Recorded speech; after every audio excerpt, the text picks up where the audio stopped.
Welcome aboard episode 5 of Ridin the Bus, the official Iowa Wild podcast presented by Explore Minnesota is coming your way. Ben Gislason, Joey Goldstein. Joey, nice to not have to catch up so much here in the opening of this episode like we did last week. Hopefully fans didn't think the Nate Prosser episode was too long. I know you and I got really long-winded on the front end and the back end. Should be a little quicker here getting into our guest, Hayley Moore. I know we talked about Matt Boldy last week as someone we wanted to have on and we're going to have on.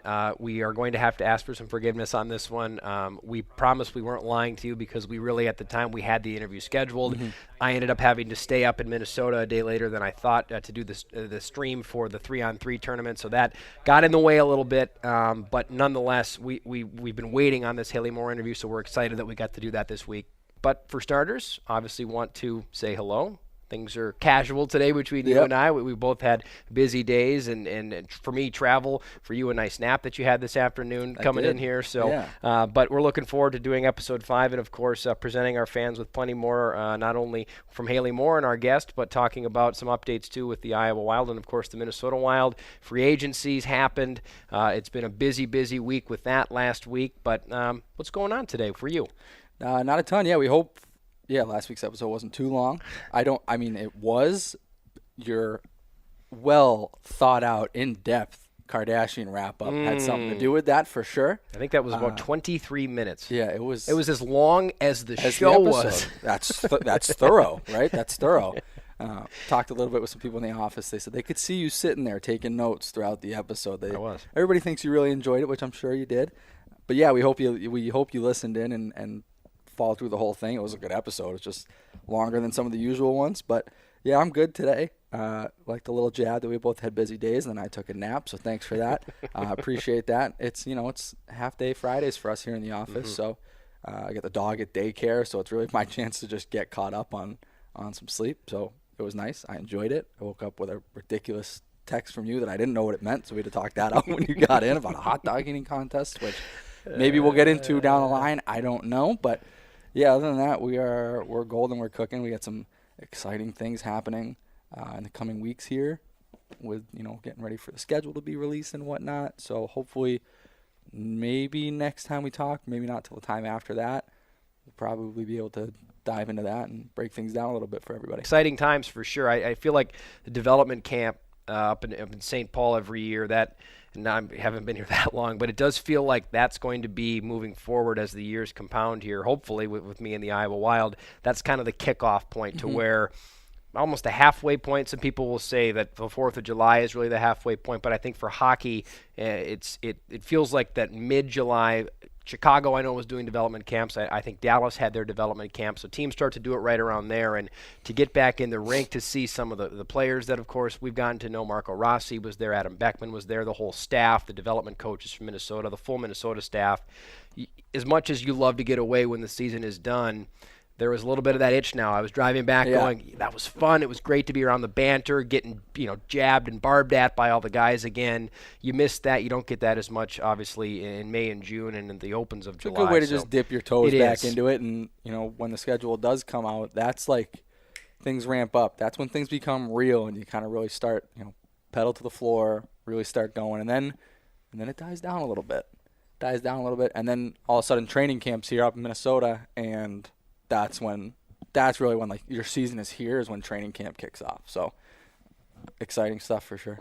Let's get to our 10-year tidbits presented by Explore Minnesota. Plan your next trip on the water or discover the many rivers and waterfalls in Minnesota, which sound really nice on a scorching day like it is today in Des Moines. Whether you are planning on making a trip on a tank full, visiting the headwaters of the mighty Mississippi, or just planning a fun day of hiking, start by ordering your free travel guide. Visit exploreminnesota.com to create your summer bucket list of things to do and places to go. I love that we've got ad reads. It makes me feel so official. So Thank you so much, Explore Minnesota. Yes. You've made our podcast so legitimate. We can't thank you enough for that. Yeah, terrific sponsor, and I know the corporate team here does such a fabulous job at that. We not only have tons of sponsors, but great sponsors and sponsors that do really care about the product in the Iowa Wild. So, yes, a big shout-out to Explore Minnesota. Also, a goodbye for the Minnesota Wild and Cam Talbot. That was the big news of really leading up to free agency, there was the squabble between Bill Guerin and the agent of Cam Talbot, in which in episode 4, if people want to hit the rewind button, I think you could hear me saying, I don't think it seems like a huge deal. I'm sure Guerin will get this ironed out. We're looking forward to a great season of Cam Talbot and Marc-Andre Fleury. Yeah, well, listen, it's things, that's just kind of the nature of the beast in this business, and it is a business. Mm-hmm. I think Bill Guerin made a very good point with when all this kind of came out during the draft that, listen, Cam's under contract. I really don't have to do anything if we don't want to, but he also wants to do right by players, and he also wants guys to be here and be bought in, and he wants guys who want to be here. Not that Cam didn't want to be here, but he might have been a little bit caught off guard or upset. I mean, I'm not in Cam's brain. Yeah. I didn't talk to him. I don't know. But I'm sure he was expecting to not have to split time again, and obviously wasn't expecting the re-signing of Marc-Andre Fleury. So when that does happen, he's probably looking for a chance to go and be a number one somewhere, which he's got every right to because he was for majority of the season here in Minnesota. So obviously they ship him off to where did we send? Ottawa. Ottawa, yeah. That's right. Philip Gustafson comes back, a second-round pick of the Pittsburgh Penguins when Guerin was there. Mm-hmm. So really, you're seeing themes here with Bill Guerin. You look at Kalen Addison coming over. That's another example of a guy that Guerin went and got when the opportunity presented itself. Obviously, Jason Zucker, an Iowa Wild alum, going over in that trade years ago now. So Guerin going with guys that he knows. Gustafson comes over. Hard to look at his numbers in Ottawa and go, well, he's a terrible goaltender because of his numbers. No, I mean, you look at Ottawa, and they're a complete team that's they're a team that's in the complete rebuilding mode right now. He was also he didn't get a ton of time in Ottawa. Split has very good numbers in Belleville in the AHL, so that's great to see. So I'm excited to see him come over. It sounds like Bill Guerin has said he's the number 2, mm-hmm. which is exciting to see for a multitude of reasons. But I guess you never really know what you're going to get until you start seeing this guy in action. But I think the other thing too about sending Cam to Ottawa, I think in the past you talked about it being a rebuild. Ottawa was kind of like that place where maybe it's like Cleveland in the NFL. You're like, oh, like that's where I'm going. Mm-hmm. Like that's not really the case for Ottawa. No, it's the give me the Brian Windhorst. What's happening in Ottawa? What's happening in Ottawa? They bring in Talbot. They go get Claude Giroux. Like they're making some moves. They added a couple other pieces. Josh Norris signing. They really like him up there. Deal. Yep, they really like him. They are all of a sudden no longer this. I don't see them as this bottom tier team in the East. I think they're very much a competitor and probably a playoff team in the East as well. Agreed. I'm excited to see how it plays out with Gustafson. I certainly think he's going to get every chance and may prove to be a wonderful opportunity for him, but also for the Wild to have a guy to play in tandem with Fleury. It also potentially, who knows, opens the door possibly for a Zane McIntyre to get a look, potentially a Jesper Wallstedt to get a look. Maybe they might not get the chance right off the hop, but there's one thing Guerin seems to be is he's going to present the opportunity to a player that not only is going to be the best fit, but also is the best fit for his culture. I think about with this trade too, with Guerin, the one thing he fiercely protects is the culture in the room. Mm-hmm. And if Talbot in any way, shape, or form in the conversations he'd had presented himself as someone that might, even though he was great for the culture, if he was going to be unsettled or unhappy, I'm sure Guerin went, well, we can't have that, almost to the point of no matter who it is. If you're not buying in, if you don't want to be here, then we'll find somebody that wants to be. And so hopefully for Cam, it's a great opportunity for him. He gets to be a part of the resurging Ottawa Senators, and Philip Gustafson comes in and is a great option for Guerin and the Wild. And maybe we see more of Zane McIntyre up there this year. Maybe he gets more opportunity. Maybe they're not quite as nervous about bringing up a young Wallstedt, even if it's just to see the NHL, to be around Marc-Andre Fleury. So I'm excited for it. There's some other signings, too, we wanted to get to not get too long-winded on the front end again here. Obviously, with free agency going on, the Minnesota Wild, some two-way deals to announce. Stephen Fogerty comes in from the Boston Bruins organization. You've got Andre Suster, big, meaty defenseman that comes in. I mean, he's a monster. I remember him from the Tampa Bay Lightning. That was when he broke into the league. You've got Brandon Bannock is back, so you've got one piece of the bazooka line still intact. We're not sure about Dominic Turgeon quite yet. Obviously, Cody McLeod has retired, but that line, we talked about it at length, actually, that line at development camp. But whether it was Tim Army talking about it or Brad Bombardier, director of player development, talking about it, everyone loved watching that line, and they were so effective last year. And especially without McLeod, we know Tim Army loves to have tough teams and teams that have players that can shift the paradigm with a punch or a hit or a forecheck, and Brandon Baddock can do that. So excited to have him back in the room. And one guy for me that when I saw his name on this release that went out with this foursome of players, Nick Patan. A second-round pick of the Winnipeg Jets in the past, a small player, a tremendously skilled player. I haven't been paying as much attention to him as I paid attention to him early when he broke in with the Jets, but I remember thinking early on, I know he lit up the junior world in Canada. I was talking about this with Ryan O'Rourke, who will be here this coming season. Defenseman for the Iowa Wild, was with the Sioux Greyhounds last year in the OHL, but he said the same thing. He saw that signing and went, wow, Nick Patan, wow, can't wait, to potentially play with him, see him whether it's here in Iowa or with Minnesota. So a great couple of signings, or great 4 signings, it seems, off just the press release and what you can see about these players. I've heard good things about Fogerty. He's a University of Notre Dame guy. He's from Edina originally. I've heard leadership out of him. I've heard he's a guy that is really good in the room, and I believe he had maybe 45, 46 points last year. So I mean that's a good number in the American Hockey League. So they're reloading, rebolstering, and then 2 AHL deals. Michael O'Leary from the Hartford Wolfpack, he was a signing as well, and then the ECHL Defenseman of the Year, and Ben Finkelstein with the Newfoundland Growlers. So Finkelstein I remember seeing in Waterloo when he was playing junior there when I was working for the Buccaneers in Des Moines, and I mean he was a cheat code for Waterloo when he was there. I mean it was Eric Carlson in the USHL. He would show up out of just nowhere on plays and just make people look silly. Now there's a lot of levels between the USHL and the AHL, but he clearly was good enough to do what he did in the ECHL and lead that league as defenseman goes by the assists and points category. So he could be a great option if we do potentially see less of Kalen Addison this year. Who's that mobile defenseman that creates? Maybe it's Ben Finkelstein. Yeah, I guess the short of it, right? It's all depth signings for Minnesota. All these guys are on 2 ways. Sure, you may see some back and forth, but I would imagine most of their time for the 4 that were signed are going to be here in Iowa. Gives you Schuster on the back end, who's a big body. Ottenbreit, we've already got. He's a big body.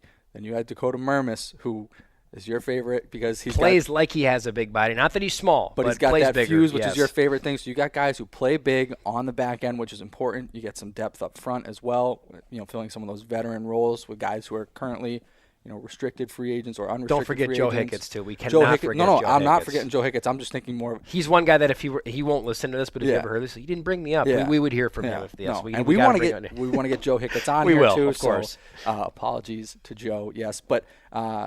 Nick Patan, his brother, actually played here in Iowa for a little bit I think he was on a loan, but he played here for a little bit. So guys who are going to help out, and then obviously, like you mentioned, you get the guys on the AHL deal.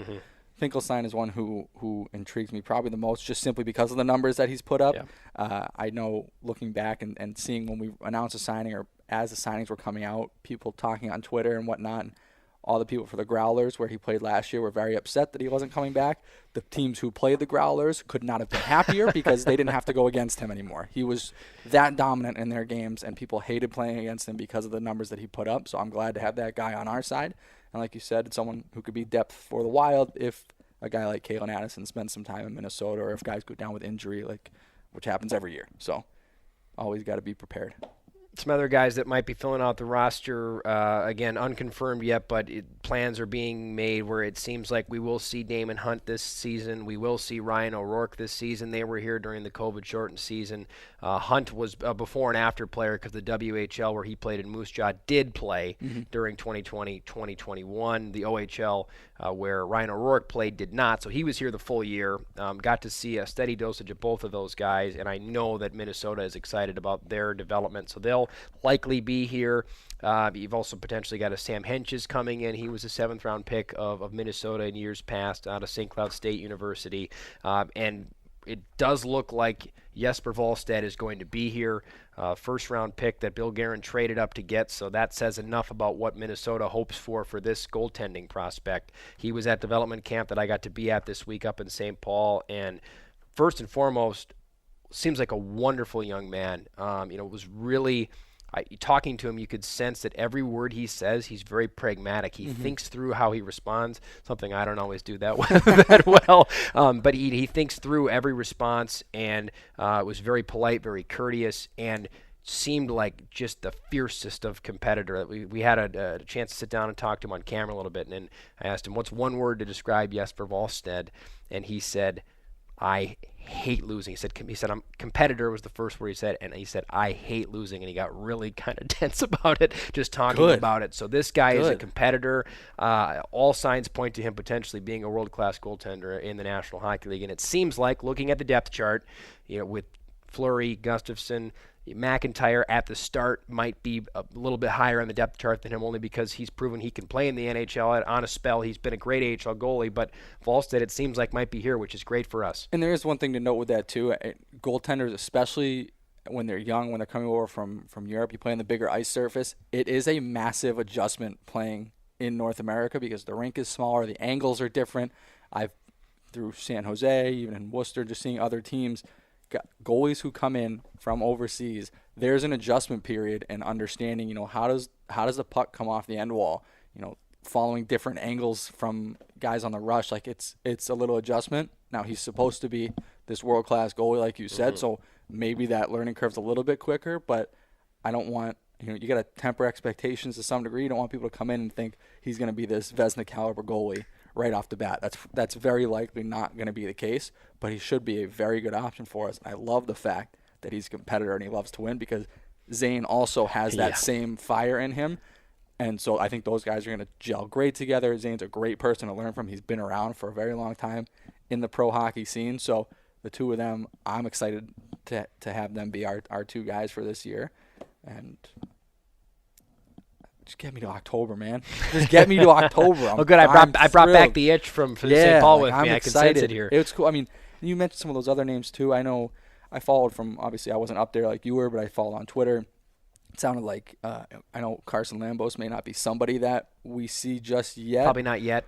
But he sounds like he's the real deal, huh? So smooth. Who in your mind, being up there over the past couple of days, which maybe there was one, maybe there were a couple, who stood out to you the most of all the guys who were in camp? Lambos definitely stood out. He's smooth, and the one thing that I noticed about him and Brock Faber, who came over in the Fiala trade, and we were talking about this. We did a stream for the final 3-on-3 chaotic tournament that we had, where Kevin Fallness and I turned it on for 2 minutes, and it was nuts. I got overwhelmed just watching it while it was happening. I had to turn it off. I don't blame you. But you guys were in the midst of saying, I think, let's find out where the camera is. We'll talk here. There's a lot going down the other end of the ice. And I said, I'm just watching, and I can't imagine. But we were talking on there about it. It's almost unfair to Brock Faber that he comes in this trade, because it's so hard for fans to watch Fiala go.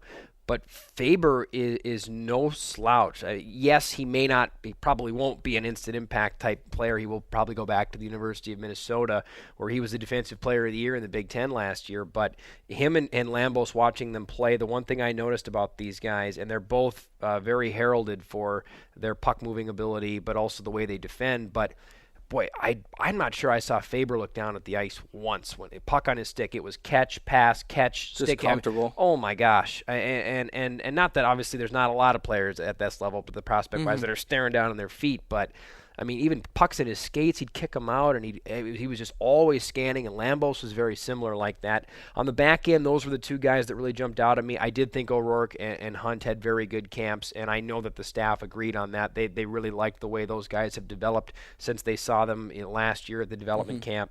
The guy that really jumped out, and I know he jumped out to some of the staff, Minnesota, Iowa development staff, the whole lot, Hunter Haight was fabulous.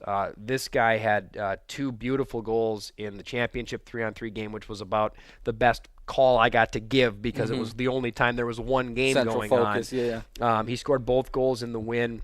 And this is a guy who played for the Barrie Colts last year. 41 points, a good year, nothing off the charts, but he's a young kid. As an 04 birth year, they just drafted him in the second round up in Montreal. And, I mean, shifty, very purposeful in everything he did. A lot of times you'll hear the term passenger or driver, and every time he had the puck, he was driving plays when I got to watch him, which wasn't as much as some of the other people that were up there obviously did, but he really jumped out at me. Bachman and Rossi were a cut above, as they should be. As the two guys who were here primarily last year, how did they look in their development? Did it seem like they've taken steps? I know in Bachman's the mic'd up piece they put out, someone said, "Oh, you look bigger," and I mean, does he look like he's filled out a little bit over the summer? Yeah, everything looks good with those guys. Not quite as wiry. Looks a little bit less like a soccer player, running around the pitch. He's got a little more, girth to him now. Rossi similarly, both looked like, as everybody does in the offseason, because you haven't just played 50 games in a row. Right. Like when we see these guys in February and they're string beans because they've all lost the summer weight, but they did look good. They clearly have taken their off seasons very seriously, and are doing what they've been told, which is we need you to get tougher. And not that they're not tough, but one thing that both of those guys dealt with last year was taking a whack here, taking a cross check here. That wears on you, even if you don't miss games. Especially for Marco, who's playing in that center position. He's going to be on the inside a lot. He's going to those really nitty gritty areas. You have to be able to bulk up to take some of those beatings that maybe some of the other forward positions aren't taking on a regular basis. Yeah, it was a great trip at camp. It made me, again, like I said, it made me really excited for next year, and I'm really excited about the group that's starting to come together. There's still some pieces that I know Mike Murray is working on putting together. I mean, maybe we'll see some old faces from last year that aren't re-signed yet. I'd imagine we'll see some new ones too, so I'm excited to see what comes up there. And also it'll be curious to see who are some of the players that are coming back that played certain roles last year that might get elevated roles, like a Nick Swaney could be a guy that I think could really play an elevated role next year. And speaking of elevation, some staff promotions that you wanted to get to. Yeah, I really don't think we've put them out publicly yet. We had a couple internal promotions for people that certainly deserve shout outs. So the first two, it's all out of the ticket sales side. So Colton Schroeder got moved up. He is now overseeing our whole membership services team. So Wild 365, all our season ticket holder accounts. He's gonna lead the charge there with Brett Dawson and Noah Gordon. Brett Dawson also got a promotion, is now a senior account executive with the Wild here, so that's very exciting. And then Chase Tennant, who was a group sales account executive, is now overseeing the group sales department, and they are working on hiring a couple new faces as well over there to help round out the group sales team. So a couple well-deserved moves for those three guys. Very exciting. All young kids, eager. Everybody's ready to get the season started. I think everybody upstairs is in the same boat, right? Everybody's waiting for a schedule to come out. Everybody's ready for tickets to go on sale, ready for us to announce our promotions and theme nights, which I'm working diligently on every day. It's gonna be a good year. Can't wait. Some fans might be sitting here listening, why are we talking about staff promotions? But I would imagine more so than not they're clapping or they're thinking well done. Because, yes, we sit here and we get to do the podcast and I get to do the games, but the lifeblood of what happens in this organization happens upstairs. It happens with the tickets. It happens in your world, in the marketing world, on the corporate side. Obviously, all the work that Allie Brown does leading from the front of our organization. So it is worthwhile for us to recognize these people when there are promotions that happen, because it's just as much of a grind for some of the staff upstairs as it is for some of the staff down here, who maybe gets a little more aplomb or applause for the work ethic or the grind, if you will, just because we're out on the road. But there's similar grinds happening upstairs, and everybody really has an oar and they're working in the same direction. Well, it's that Iowa grown mentality, right? That's what our tagline is for this 10-year. We've come a long way in 10 years. We're growing all across the board, on the ice, off the ice, in the community, the players, the development they have, but also our staff growth internally for the staff's grown. We've had staff go up to Minnesota, so everybody it's all in that same mindset. We want people to be here, we want people to grow here, and giving people that opportunity has been huge, and we're going to continue to do that. So it's great for those three who our fans probably know better than most on the staff, because they're on the ticket side and they interact with them during the season almost on a daily basis. They're on the phones. They're doing a lot of the hard work, and it's not very glamorous. So a big shout out to everybody that we were just talking about there, and just the entire front office staff. I know a lot of them listen, and we appreciate it, and we obviously appreciate everybody tuning in. That's it for episode 5 on our 10-year tidbits. Again, thanks to Explore Minnesota for sponsoring that segment and also the show. Let's talk Hayley Moore. We went for her early. We had this interview in the can for a while. We didn't want to run it right away because we wanted to get a few Iowa Wild, Minnesota Wild people out there. I think it may have jarred people. Why is episode 2 someone who doesn't have a direct affiliation with the team?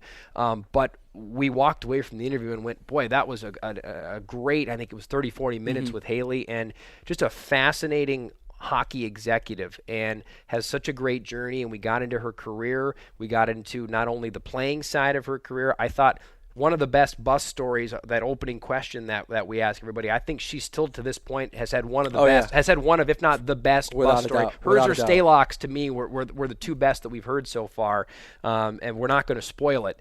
But tell us more. You were a part of, obviously, as we were in Mitch at the time, about when we were thinking about bringing Hayley on, what were some of the whys of why we wanted to talk to her? Yeah, well, I think the big thing with the Hayley Moore interview is obviously taking the role that she took as VP of Hockey Ops within the American Hockey League. That is something that has been talked about at length across all kinds of platforms.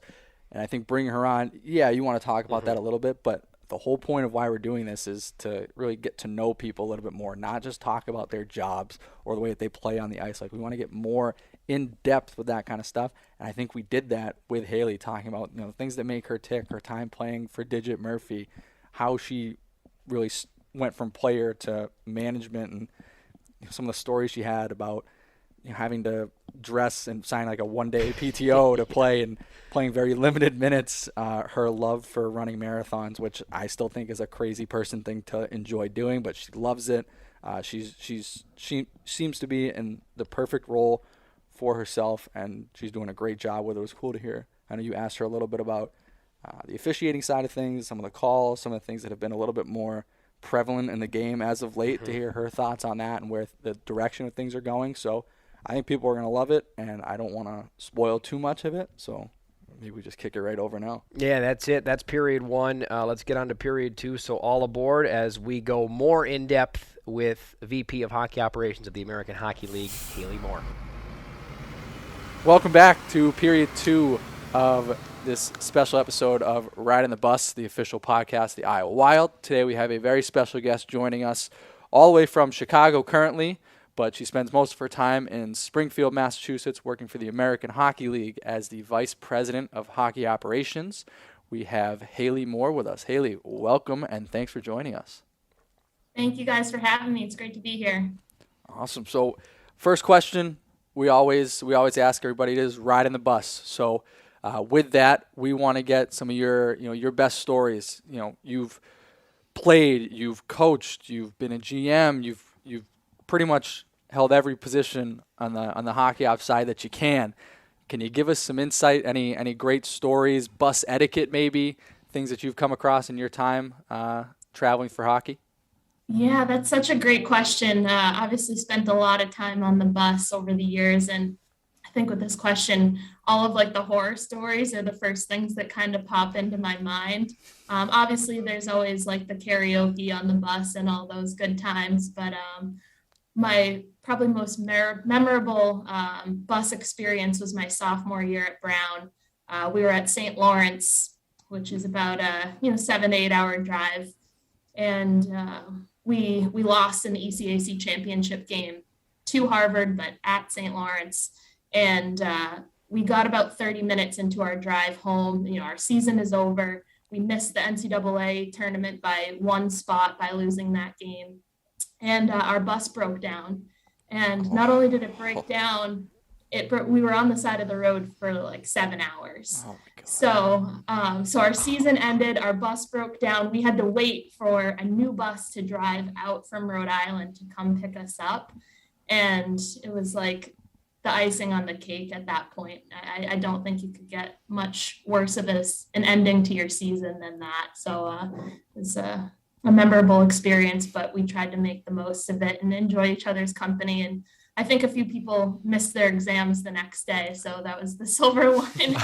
So they got an extra day to study. When you're stranded like that for a couple hours waiting for a new bus to come out and get, what are you guys doing to pass the time? Oh gosh, it was so I actually remember the TVs on the bus were broken, so it kept on replaying the same part of a movie that we were trying to watch, and then finally had to give up on that. But it sounds like the Twilight Zone. What was the movie? Oh, it was terrible. And our coach wouldn't let us off the bus to really walk around because there was a gas station across the street, and she was afraid that we were all going to go buy beer there, right? Because gas station in New York, that's what I've been thinking. alcohol everywhere, but we're all college students. So she's like, nobody's allowed off the bus. And yeah, it was a little bit of a disaster, but we played some games and just tried to make the most of it and soak in the final hours with ourselves as a team. That's such a great point, Hayley, that you make, because anyone who's been around hockey as long as you have, as long as a lot of our guests have those stories where you're between a rock and a hard place and it's a bad situation and you have nothing, and especially as a player there's nothing you can do about it.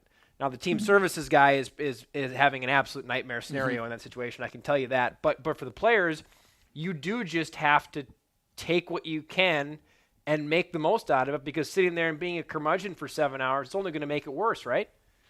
Exactly. Yeah. We just had to kind of create our own fun and make the most of the situation. And I think, the silver lining was kind of like our season was ending and that it was quality time that we got together that in hindsight, we wouldn't have had otherwise. And, I think we would have had plenty of time on the bus, but we got a little extra time on that trip coming home. So and that it was special. That was Brown University as a very decorated player there.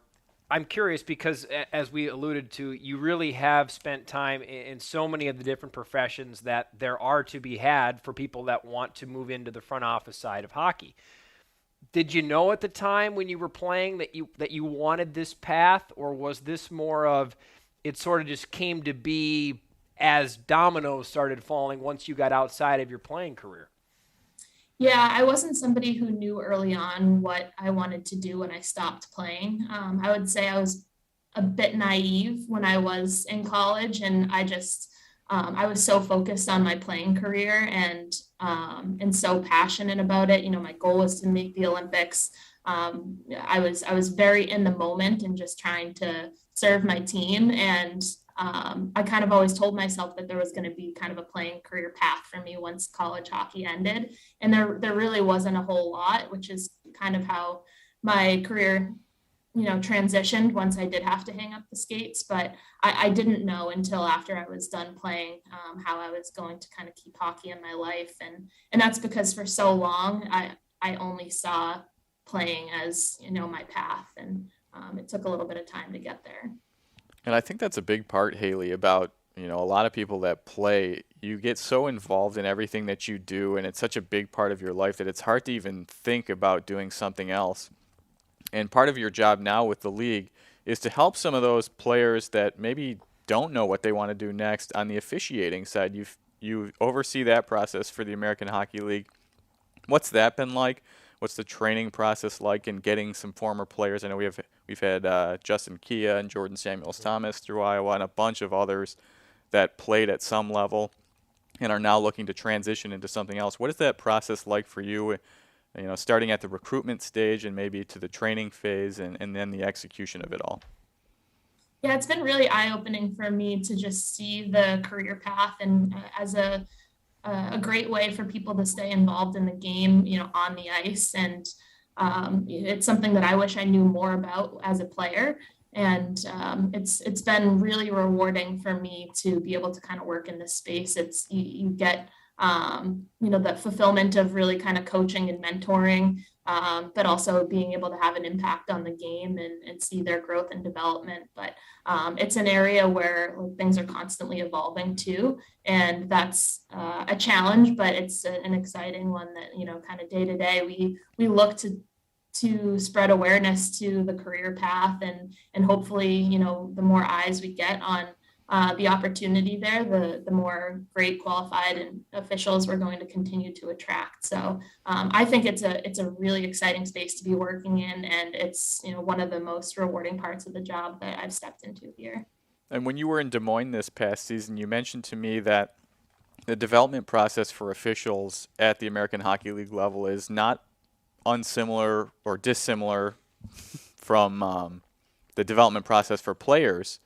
What is that like? Are you in the league office grading officials during games and trying to figure out which officials might be ready to take the next step? And we've seen that this year as well. Yeah, absolutely. I'd say in terms of like the development process from, youth all the way through the pros is kind of similar in that, no path is the same for any player. No path is the same really for any official. And there's a lot of different points to entry. And then also like the development process throughout the season for our current officials is something that's very similar. We're doing video with these officials where we're doing pre and post game meetings.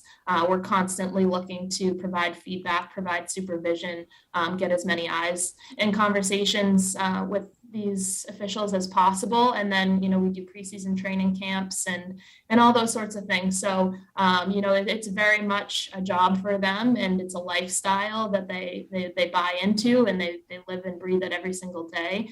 And the off season's a big time for that growth and development as well, just like for the players. In your communication with officials that I'm sure you have nightly, daily, every day, I mean, it's got to be a lot of communication that you have with the different people who wear stripes for the American Hockey League. Is there a call that you hear them talk about most that you think they get the most tension or dissent from coaches on? Is it linesman, is it icing? Our linesperson's getting a lot of icing issues, offsides. Are the officials getting, I know cross-checking has become much more prevalent. Are coaches going after officials for that? Do you have any kind of a beat or heartbeat on what you think some of the gripes from maybe the players and the coaches are towards officials on a nightly basis?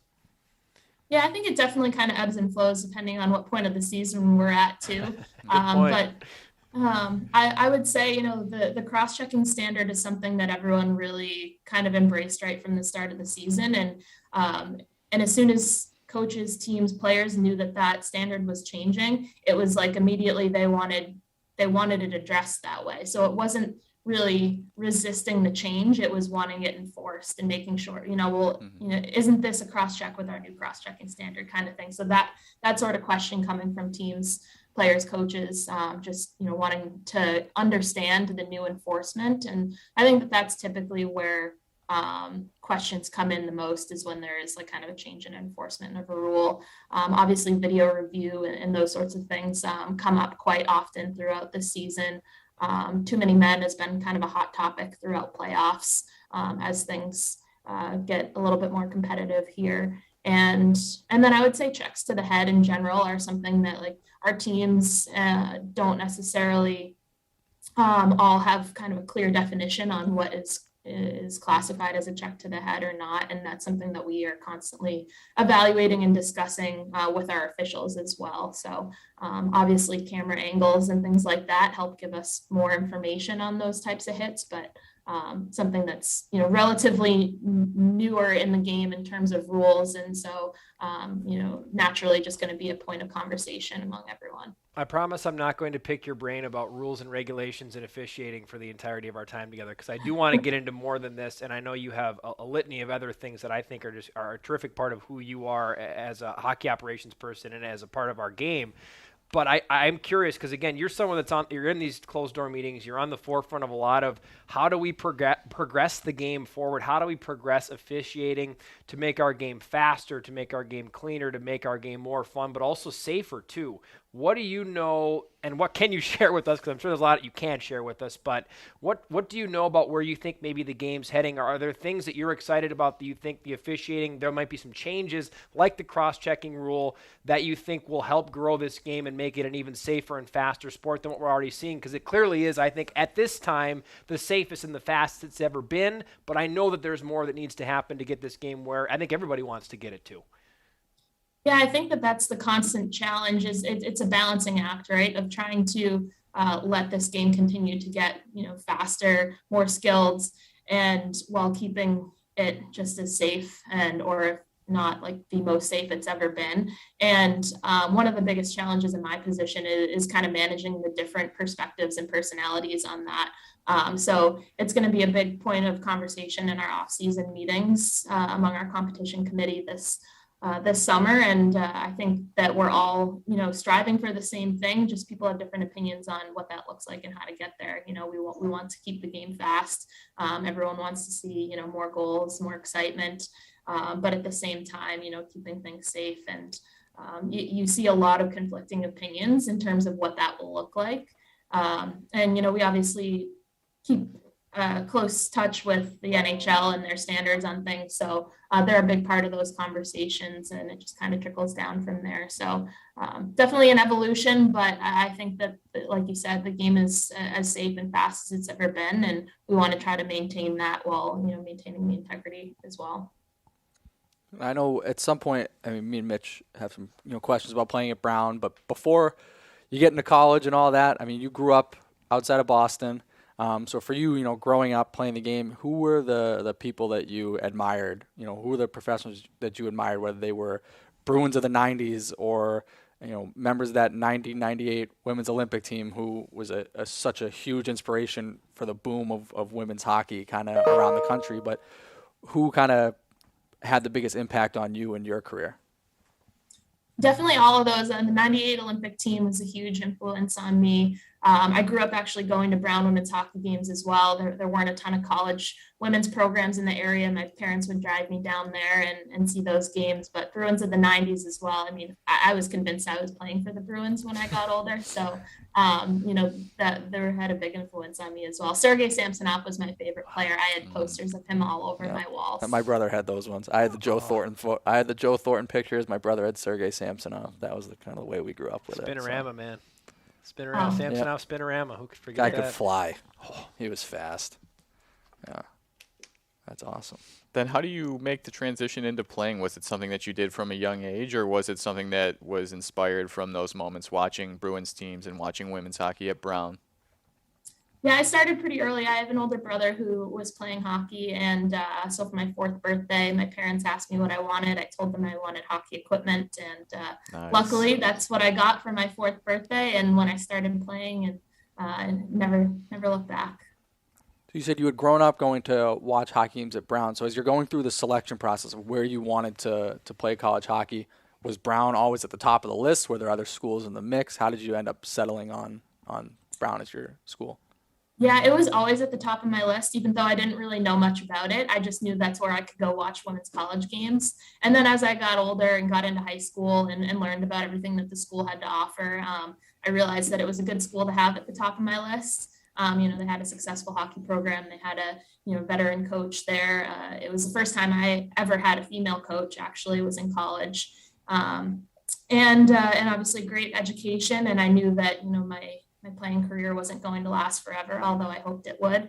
And things just kind of quickly narrowed down from there. So I, took a look at other schools, and Brown was at the top of my list. And luckily I was able to commit there relatively early and, only apply to one school. And I was really lucky to get that college experience. It was unbelievable. Does anything stand out about having that first female coach compared to having males growing up? Do you remember that moment, and what do you remember about that moment and that year, and then any female coaches you may have had after that? Differences, comparisons at how the bench was run, at how the room was run in that setting compared to previous settings where males were running the bench? Yeah, from a hockey standpoint, nothing different at all.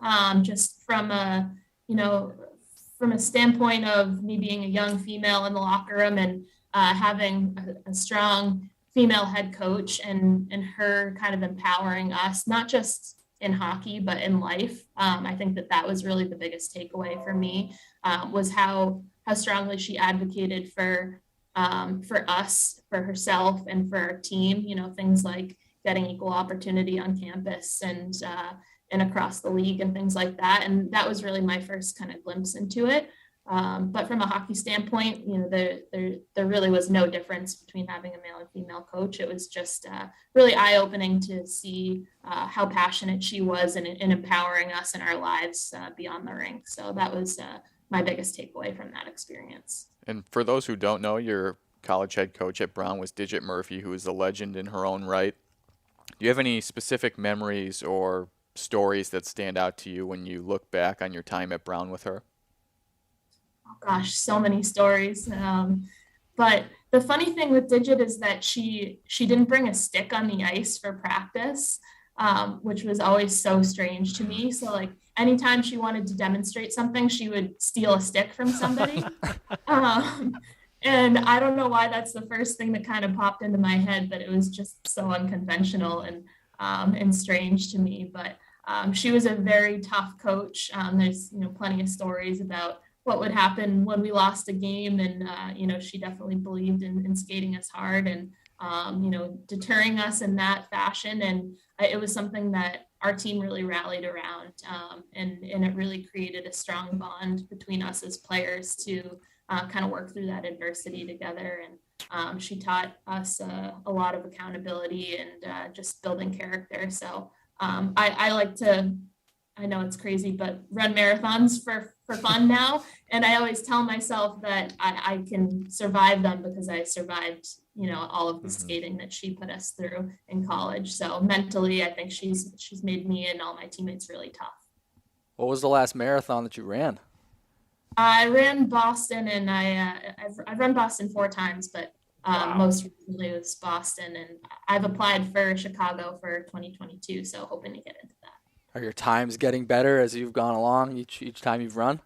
They've ebbed and flowed, but my last one was my best. Yeah, so That's last marathon I ran was for I raised money for Dana Lang, who was one of my players on the Boston Pride, and she suffered a spinal cord injury when I was a GM there, and so I was able to run that marathon for her, which was really special. That's great. I Motivated me to get that best time. Yeah, I know she's that the Dana Lang story was a big one that resonated across the hockey world, but certainly back home where I'm from, in Massachusetts, and the Boston Marathon just in general, there's so much history behind it. And for people who don't know, there's the section of the marathon, Heartbreak Hill. Is it as bad as everybody says that it is? It is. It's terrible. And it's so bad because of the timing, though. Like, what people don't realize is how hilly the course is from start to finish. So, like, that one hill isn't necessarily, like, the worst or the only one. It's just that, like, you're at mile 17 and, like, you're already feeling it from everything before, and then it just doesn't end. But the fans there are unbelievable. They get you through, and it's pretty cool just to take in the atmosphere. That's why I try to focus on the crowd. It's pretty bad, yeah.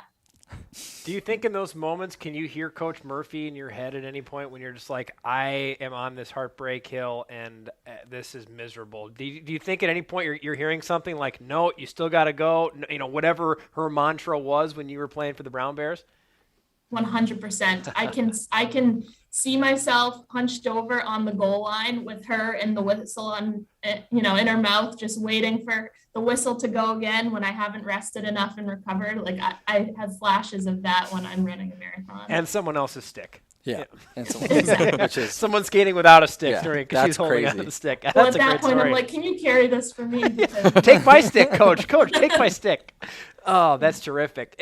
You bring up the Boston Pride, and I'm going to let Mitch talk about this because he's the one who did the homework on this. I didn't have this story, but I know there was quite a unique moment that happened to you as general manager of the Boston Pride. And Mitch, I'll hand it over to you to finish the rest of this because I really want to hear this story. So we can hop in the Wayback Machine here. 2015 in December, you're getting ready for a game, and there's a lot of different commitments from some of your players, and you end up having to suit up for a game as the team's general manager. Can you walk us through what that was like for you? Yeah, what a special moment. You guys did your research too. I'm impressed that you dug this one up. But so as you mentioned, we had a number of national team players. They all had commitments. There was a national team camp that conflicted with our game against Connecticut Whale. It was right after Christmas. And, we signed a couple of one-day contracts, but needed another body. And I got to sign a one-day contract as well. So, I was on the ice pretty regularly coaching at that time. And, I kicked around the men's leagues and stuff like that, but I wasn't exactly playing at that caliber of hockey. So I ended up practicing with the team for a week or so leading up to the game. And it was such a special moment for me because, being the general manager of that team, I was helping to kind of create the opportunity that I didn't have when I graduated college. And for these women to continue to play professionally for Boston, my hometown. So for me to be able to kind of live that life for one day was really special, and they rallied around me. The Connecticut Whale was undefeated at the time, and we handed them their first loss of the season. So it was a really cool experience. And I think it helped make me a better GM, just to kind of see through their lens for the day and hopefully earn a little respect. But it was a really special day. Well, I'm guessing nobody looked you off if you were back door open, because if they did, you would have dealt them the next day. Yeah, exactly. And the funny thing is the goalie who played in that game for the Whale was my goalie at Brown. So I'm like, It's the only goalie who knows all my moves is playing in net. Well, on the flip side, you know all the goalie's weak points as well. So That's true. She ended up on the better side of that one because I didn't put one in that game.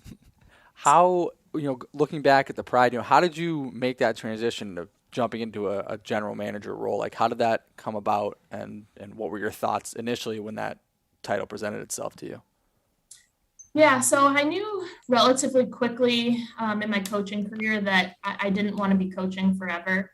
One of my first jobs after college was as an assistant athletic director at a prep school in addition to coaching. And I loved all of the management side of things that I was doing there. So I went from that position at St. Mark's to coaching at Harvard and obviously learned a ton while I was there, but I was really craving more of the operations side of the game and management. So from there went to work as a director for the East Coast Wizards program, and it's a club program in the Boston area. And I went there with the intention of being in more of a management position and an operations role. So about a year into that, where I was getting more experience, just kind of running teams, running a program, running our development systems. Danny Ryland, who started the NWHL, came to me and kind of presented her business plan, and that she was looking to have a team in Boston, and asked, if I had any ideas where I thought we might want to have our home arena, et cetera. I just, wanted to get my input as somebody who was kind of ingrained in the Boston hockey culture. And the more I learned, the more I wanted to be involved. And I knew that it was a really great opportunity for my career to kind of take on everything that I had been looking for and couldn't find. So it was an opportunity I knew I was built for, but hadn't really presented itself until that point. And I jumped all in, and it's definitely one of the most influential points in my career. In your time as the architect of the Boston Pride, do you have any good deadline day stories or phone calls with other GMs where it's down to the wire? And I've heard some stories from general managers where it's 4 a.m. and they've been trying to finish this deal since, a month ago. Anything that comes to mind when I bring that up, just some hair-raising, straining negotiations to go and get a player? Absolutely. So in that first season, contract negotiations were challenging to say the least. And, I was building a team from scratch. So it was, a full roster that we needed to build there. And I was looking to sign about 8 or 9 national team players, and they all wanted to negotiate their contract collectively, and didn't end up signing until the night of our first practice, which was at the deadline. So we went through months of contract negotiations and back and forth, and they had the same agent representing the group of them. And I could have lost all of them and had, half of my roster depleted. And we were looking for everyone to buy into our league and everything that we had to offer at that point. So it was a leap of faith that I was asking them to take to come in and join our team and get them to buy into, the culture and the environment that I was hoping to build there. So it was definitely a time where I probably lost a few years off my life and lost some hours of sleep, but at the end of the day, we got all of them signed and on the ice for that first practice, and ended up winning that cup, the Isabel Cup, that first year. So it was all worth it in the end. And Hayley, I'm from Buffalo, so I got to witness sort of firsthand the growth of the NWHL with the Buffalo Buttes in Buffalo. It's a great name. It is. It's a great For name. you, what has been the largest area of growth in women's hockey from the time you joined the Pride organization to now? I can't believe how much women's hockey has grown. I think the fact that people are talking about women's professional hockey as much as they are right now is just a huge testament to all of the work and growth that's been done. But, it was such a short time ago that, women were not being paid to play hockey anywhere in North America. When I graduated, I went overseas and played in Switzerland, and that was the only place that I could get a paycheck playing hockey, and it was very minimal. So, to see, 7 years later now, that there's so much opportunity for women to get paid to play hockey. Granted, there's a ton of work that needs to be done, but I just think it's a huge testament to the interest in the sport, the growth, the visibility that we've had. Obviously, the Olympics play a huge influence on that, but my favorite part of the job is to go to a game and see all the little young girls and boys in the stands that now have women's professional hockey to go watch, and to see that crowd. It's something that makes my heart smile. I can't even put into words how fulfilling it is to go to those games and see the product on the ice, and to see those women living out their dreams, and to see the fans in the stands just so excited to be there and support it. Hayley, for you and many of your other comrades, female and male, that have really put an onus on how do we grow women's hockey, I would imagine that at this point, and some of the stories you've told us even in this time together have shown me this, you must be a pretty unflappable person when it comes to, you get a problem, you get a challenge, and yes, you see the difficulty around it, but I'm sure you also say, well, we similarly handled this, or we similarly handled this. We've pushed this boundary. We've shattered this ceiling. Would you say that's an accurate representation of how you approach problems and difficulties, whether it's in this job or whether it was while you were a GM? Is you seem to be someone that this is a can-do attitude type situation no matter what's thrown at you.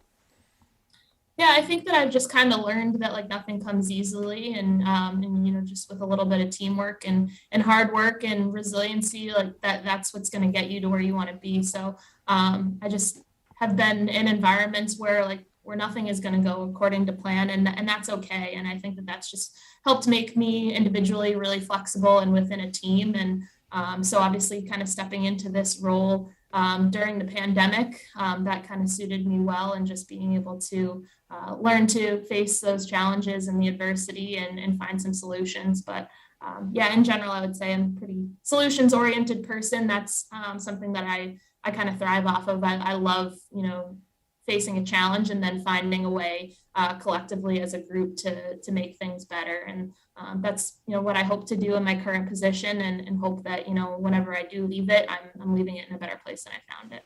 Well, you've been so gracious with your time. I only have one final question, and this is an Iowa Wild podcast, so we do have to ask at least one Iowa Wild related question. In the league office, I'd imagine that each team has somewhat of an identity within all the different minds of people who work in the league office. And I'm curious, as the broadcaster of a team who led the AHL in penalty minutes by a moonshot this year and last year, give us a candid look at what the Iowa Wild's reputation is like in the American Hockey League office. I thought this question might be coming. I thought you guys were going to ask me about Richard. That's coming too. Don't worry. Oh, good. I would say Iowa's just known to be such a tough team. They're relentless. And, I think everyone across the league knows that every night you're going to get their best effort. They're not going to quit. And that's definitely comes with a really hard to play against kind of approach. And you mentioned Richard Bachman, our goaltenders coach here. You have a little bit of history with him. Can you expand upon that? Yeah, so Richard and I went to high school together at Cushing Academy in Massachusetts. Some of the best 4 years of my life too. Such a great place, and really a hockey school in that, it's produced so many unbelievable hockey players, including Richard. But as a high school kid, he was just so nice and quiet, and you never really had to worry about seeing him in the hallways. And there are certainly people there that you were like, oh, I don't want to walk past this person. And Richard was always so nice and very humble. But one of my favorite things about him too is that he came into the hockey program and was a backup goalie to start, and then to see the success that he had beyond high school, and professionally, he definitely had to work to earn all of that. And same thing with Connor Sherry, who was a JV player at Cushing Academy his first year. So those are some of my favorite stories about the guys that kind of came into a really tough, strong high school hockey program and just kind of worked really hard to prove themselves and have success at the next level. I would describe Bacher as loud, mean, and arrogant. So the National Hockey League must have changed him a lot from when you knew him to how we know. No. Exact same person now. Bacher is a tremendous guy. This has been tremendous, Hayley. Anything else, guys, before we call this a wrap? I think we're good. I'm all set. Yeah. Yeah. You've been great. Thank you so much for your time. Hayley, anything we missed? I don't think so. No, you guys are great. Very, very well prepared. I'm impressed by all the research. So appreciate all the conversation. Hayley, this has been wonderful. Thanks for giving us a glimpse of not only what it is you're doing now, but what it is that has brought you to this position and has made you the right person for the job. And we're looking forward to seeing the progress of your career and having you back out here to Wells Fargo Arena sometime this coming season. Awesome. One of my favorite arenas. I look forward to being back, and thank you guys. Giant thanks to Hayley Moore for giving us a lot of time there and giving us a great interview. Lots of great info, lots of great tidbits in there from Hayley. Really enjoyed it. I know we all enjoyed it. We got a nice cameo from Mitch there in that interview too. I hope it'll be the last time you guys see Mitch on this podcast. You hear his voice, see his image if you're watching on YouTube. So I hope you enjoyed the last of Mitch Courtney. I haven't talked to him too much. He's been obviously super busy with free agency and the draft and their development camp, but I know he's just enjoying life in Buffalo. So it's good for him. We did want to talk about you mentioned at the beginning of the show waking up from your nap this Friday afternoon to a text from me that all it said was hot dog eating contest bet ? And it had you perplexed. It actually had 3 question marks. So I get really excited. I was excited about the idea. So it was bang, bang, bang. Yeah. Okay. So I took like I said, half day Friday. It was nice to relax for a little bit. I had the dogs at daycare, so I didn't have chaos when I got home. It was nice to just relax, decompress for a little bit. I had one of those you wake up and you're like, what year is it kind of naps. Like it was just a deep sleep. It was great. I had the air conditioner want to go home and take nice one and now. Closed, yeah, great. Right. And I wake up and I got this text message from Ben, and it says, like you said, hot dog eating contest, ? And I don't know what that means. And so I said we talk about it when we got here, but we briefly hit on it. So you want to do a bet with a hot dog eating contest. You said, losers got to do, because we know our punishment for the next one, which we're not sharing just yet. You said, we'll do a hot dog eating contest. That's, as someone who is now a hot dog eating contest veteran, that's a punishment for both people as it is. So that might be something that we got to table or dig into a little bit more. But on that subject, we need to figure out that next bet. So we want to throw it to you guys, listeners, viewers, our fans, of which there are many. What should we do for a bet? What should our next fun little wager be between the two of us? I don't know. I had 3.5 hours up, 3.5 hours back. I'd be lying if I said I spent the entirety of those 7 hours thinking about bets, but I spent a good chunk of it racking my brain for what can we do. And of course, so much of it revolves around sports for us, and that might be the hard part. Is in the sporting world, this is really the dog days. I've got it. Lightbulb just clicked. If you saw that in real time, that was great. This also wasn't. This is not fake. This isn't acting. Okay, so he has something. This is real. I got it. Monday, the 18th, home run derby for Major League Baseball. Now, there are 8 competitors, so there's a lot to choose from. But maybe what we do here real quick, like on the spot, we pull up the field and we each take 4. So someone's going to win and someone's going to lose, and we just pick a winner. Boy, this would so no research. We're just strictly picking. We're just picking right. We're picking right now. Yeah. We'll pull up the field. Let's pull what it up. We'll do is it's bracket style, right? So we will rock paper scissors to see who gets the first pick, or Marquise. Gonna rock paper scissors on camera. No, we're bringing Marquise in, and we're gonna have Marquise have us pick a number like 1 through 5, and if you get it right, you get the pick, and we'll write this down somewhere. This is gonna be fantastic. All right, so Marquise has his headset. Here's what we're going to do. We're going to go through the whole field here real quick. There's 8 people, 8 hitters, if you will, competing in the Home Run Derby on Monday. So I guess by the time you hear this on Tuesday, you're going to know who's won and who's lost. So in a couple of weeks, get ready for our punishment. Punishment for this one is our next episode. I guess after this one, the loser has to do the podcast in full hockey gear. Guest recording as well. Recording, everything, because sometimes we do the guests on a separate day than the intro and outro. Full hockey gear, and I'm talking helmet to skates, everything. And we'll make sure we got proof of it all. And you got to wear it. It's. I wouldn't say it's cool here in the locker room. It's not hot, but it'll get warm very, very quickly. So that's going to be exciting. So here's what we'll do: a run through to determine how we want to do this or how we're going to pick. Since we'll go matchup by matchup. We each get 4 guys. Marquise, who's got his headset on, you're going to come up with a number, let's say 1 to 5 right now. Mm-hmm. We'll try to pick who's got the number. If whoever gets it, we'll get their pick, and then we'll kind of alternate through the rest of the matchups. So, you have a number in mind? Yes. Okay. My idea, you can pick first. So wow. What's the number you got? Awfully kind of you. 3. That was not the number, but Joey, you get a turn to pick. Well, yeah, it's whoever gets the number right. Of course. Yeah, so that's what I'm saying. Yeah, okay. He didn't get it, so it's your turn. All right. You strike me as a number 5 kind of guy. Nope. Oh. 1. No. There's 2 left, so. 2. Joey got a number 2. All right. It doesn't matter. I didn't want the first pick anyway. So this first matchup, we got Kyle Schwarber and Albert Pujols. All right. Well, listen, as much as I would love Albert to win, as much as I would love the machine to win, he's not going to, and I'm going to take Kyle Schwarber. So give me that. Let's write this down. We'll see. We'll see. Don't want to lose it. All right. What's the next matchup, Marquise? 2 seed Pete Alonso and 7 seed Ronald Acuna Jr. I'll go with Pistol Pete Alonso. It's not a bad pick. Is that his nickname? I don't know who this guy is. His nickname is the Polar Bear. He plays for the Mets, and he is going. He is going for 3 straight home run derby crowns. This guy just absolutely crushes. Glad I picked him. Baseball. Okay. He used to play in the Northwoods League where I interned at. Oh, really? Yeah. A little fun fact out there. The Madison Mallards. Wow. It's like the junior hockey of Major League Baseball. I've been to a lacrosse loggers game before. Yeah. Yeah, that's Northwoods League. Okay, so I've got Alonso, you've got Schwarber. Next, Marquise. 3 seed Corey Seager and 6 seed Julio Rodriguez.